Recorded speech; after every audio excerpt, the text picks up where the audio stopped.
اعوذ باللہ من الشیطان الرجیم بسم اللہ الرحمن الرحیم۔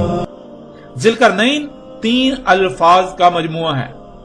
ذی القرنین، ذی کے معنی ہے حاصل شدہ، یعنی جو آپ کو حاصل ہو چکا، جو کسی کو حاصل ہو چکا، جو کسی کے پاس ہے، جو کسی کے اختیار میں آ چکا۔ اگلا لفظ ہے الف لام۔ کسی بھی لفظ کے شروع میں الف لام کا استعمال اسے مخصوص بنا دیتا ہے، یعنی کسی عام شے کا ذکر نہیں کیا جا رہا بلکہ کسی خاص شے کا ذکر کیا جا رہا ہے۔ پھر اگلا لفظ ہے قرنین۔ ناظرین، ویسے تو صرف اور صرف واحد اور جمع کا صیغہ ہوتا ہے، لیکن عربی میں ایسا نہیں ہے۔ اللہ سبحانہ وتعالیٰ نے ہر شے سے اس کا جوڑا بنایا تو عربی میں جوڑے کا صیغہ بھی پایا جاتا ہے، جسے تثنیہ کہا جاتا ہے، یعنی واحد، تثنیہ اور جمع۔ عربی میں تین صیغے استعمال ہوتے ہیں۔ قرنین تثنیہ کا صیغہ ہے، یعنی جوڑے کا صیغہ، اور اس کا واحد قرن ہے۔ ناظرین، ایک بات بہت عام کر دی گئی کہ قرن کے معنی سینگ کے ہیں، لیکن یہ حقیقت نہیں ہے۔ قرن عربی میں کہتے ہیں ایک شے کے بیک وقت دو ظہور ہونا۔ یہ خصوصیت عموماً سینگ میں پائی جاتی ہے کہ سینگ کا بیک وقت دو مقامات پر ظہور ہوتا ہے، اس وجہ سے سینگ کو بھی عربی میں قرن کہا جاتا ہے۔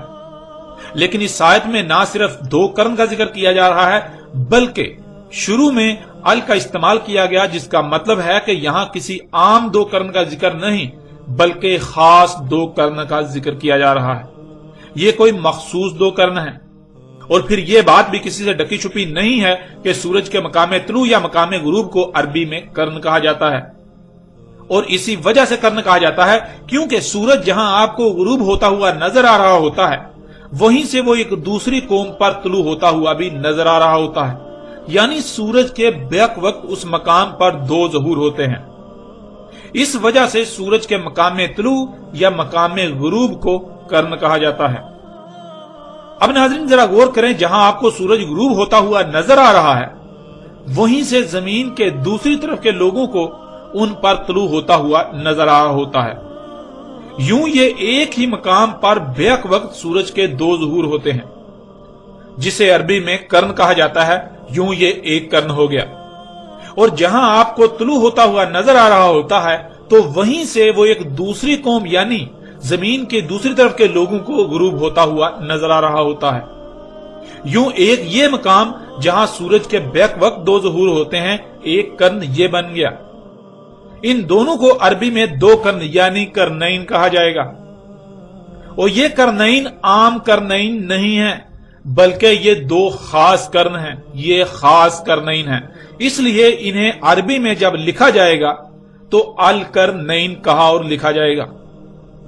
اب آئیں لفظ ذوالقرنین کی طرف۔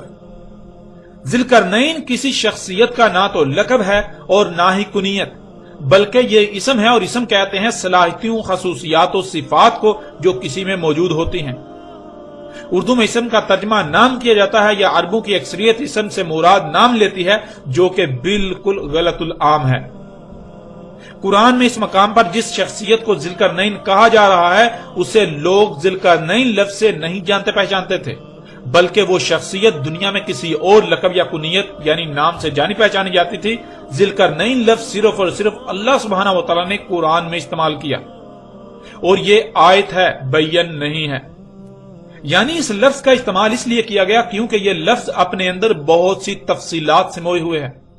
ان تفصیلات کو اگر کم سے کم وقت اور کم سے کم الفاظ یا چھوٹے سے چھوٹے لفظ میں بیان کیا جا سکتا تھا تو وہ صرف اور صرف یہی ایک لفظ تھا۔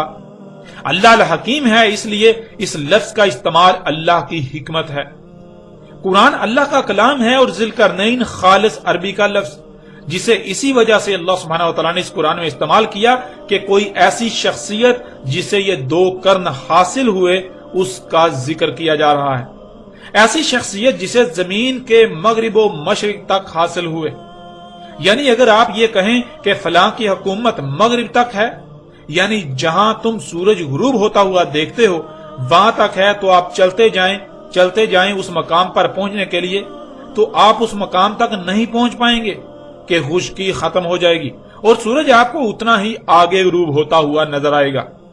بالکل اسی طرح مشرق کی طرف بھی کہا جائے تو مطلب یہ ہے کہ زمین کے چپے چپے کا اختیار جس شخصیت کو حاصل تھا، جس شخصیت کو زمین کے مغرب و مشرق تک کا اقتدار حاصل ہوا تھا، جس شخصیت کو زمین کے یہ دونوں قرن حاصل تھے، اسے قرآن میں اللہ سبحانہ و تعالی نے ذی القرنین کہا۔